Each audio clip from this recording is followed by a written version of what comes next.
আসসালামু আলাইকুম। আজকে আপনাদের সাথে শেয়ার করব বরবটির বীজ থেকে আমরা কিভাবে চারা তৈরি করব।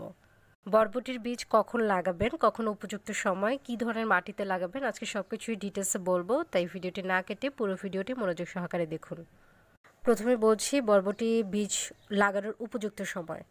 জাতভেদে বিভিন্ন রকম বরবটি বিভিন্ন সময় হয়ে থাকে, তবে 12 মাসি বরবটি কিন্তু সারা বছরই হয়ে থাকে।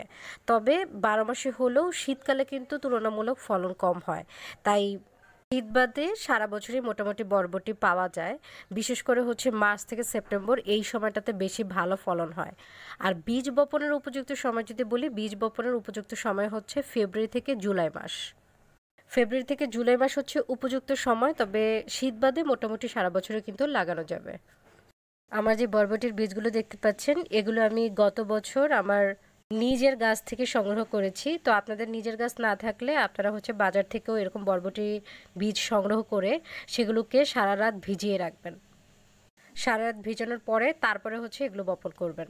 তো এই কারণে আগে যেটা করব সেটা যে আমরা পাত্র নির্বাচন করব। যে কোনো পাত্রে আপনারা লাগাতে পারেন, তবে বড় পাত্রে লাগাবেন। প্রথমে বীজ থেকে চারা তৈরি করার সময় যে কোনো পাত্রেই লাগানো যাবে, তবে সেটা যেন অবশ্যই ফুটো থাকে সেটা একটু খেয়াল রাখতে হবে।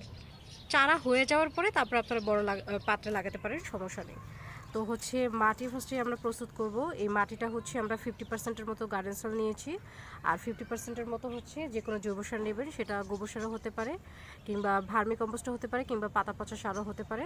আর এটার সাথে মাটির পরিমাণ অনুযায়ী 1 থেকে 2 মুঠ আমরা ডিমের খোসার গুঁড়ো সারটা দিয়ে দেবো। তো এইভাবে মাটিটা প্রস্তুত করে নেব। এরপরে বীজটা লাগিয়ে দেব। আমি এখানে একটু পানি দিয়ে রেখেছিলাম।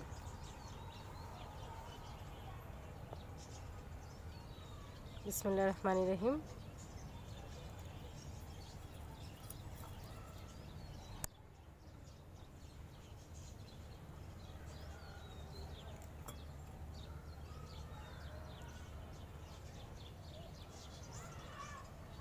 এভাবে সবগুলো বীজ লাগিয়ে দেব।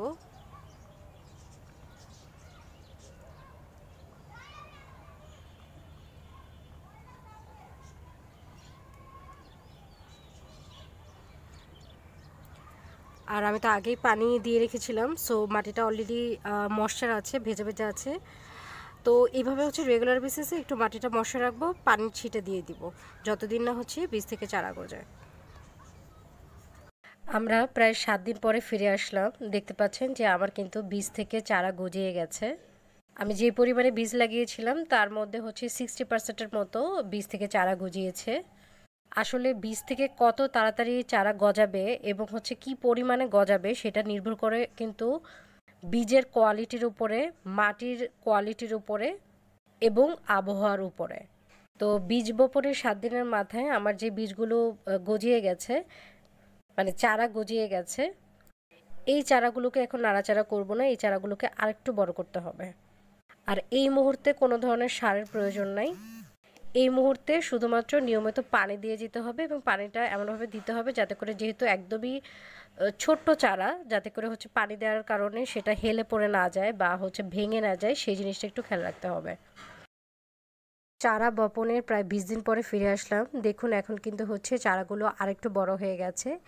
এই মুহূর্তে কিন্তু চারাগুলোকে আমরা নতুনভাবে প্রতিস্থাপন করে দিতে পারি যদি একই টবে একাধিক পরিমাণে চারা হয়ে থাকে। একটা টবে আমরা একটাই চারা রাখবো, কিন্তু যদি একটা টবে একাধিক পরিমাণে চারা হয়ে থাকে তখন কিন্তু আমরা আলাদা আলাদা টবে প্রতিস্থাপন করে দেব। ওই আগের মতো একই ধরনের মাটি দিয়ে, অর্থাৎ গোবর সার মিশ্রিত মাটি দিয়ে আমরা আলাদা আলাদা পাত্রে প্রতিস্থাপন করে দেব। এবং যেহেতু বরবটি একটি লতানো জাতীয় গাছ, এই গাছে কিন্তু আমাদের সাথে সাথে মাচা করে দিতে হবে। এই মুহূর্তে কিন্তু এই গাছটিকে মাচা করে দিতে হবে। যদি আপনার টবে একটা টবে একটাই চারা থাকে, তাহলে এই মুহূর্ত থেকে কিন্তু আপনারা লিকুইড যে সারগুলো আছে সেই সারগুলো দিতে পারেন। আর যদি আপনারা নতুনভাবে প্রতিস্থাপন করেন, তাহলে প্রতিস্থাপনের 1 সপ্তাহ পর থেকেই কিন্তু আপনারা লিকুইড সারগুলো দিতে পারেন। আর অবশ্যই 10 থেকে 15 দিন অন্তর অন্তর যে কোনো একটা জৈব কীটনাশক, যেমন নিম কীটনাশক কিন্তু স্প্রে করে দিতে পারেন।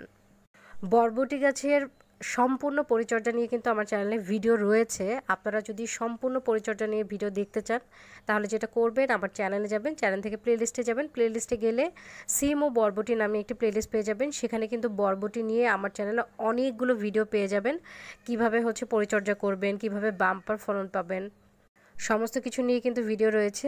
চাইলে কিন্তু ওই ভিডিওগুলো দেখে নিতে পারেন। আশা করছি আপনার আজকের ভিডিওটি ভালো লেগেছে। ভালো লাগলে একটি লাইক দিয়ে দিন, ভালো না লাগলে একটি ডিসলাইক দিয়ে দিন। আর হ্যাঁ, বি পজিটিভ।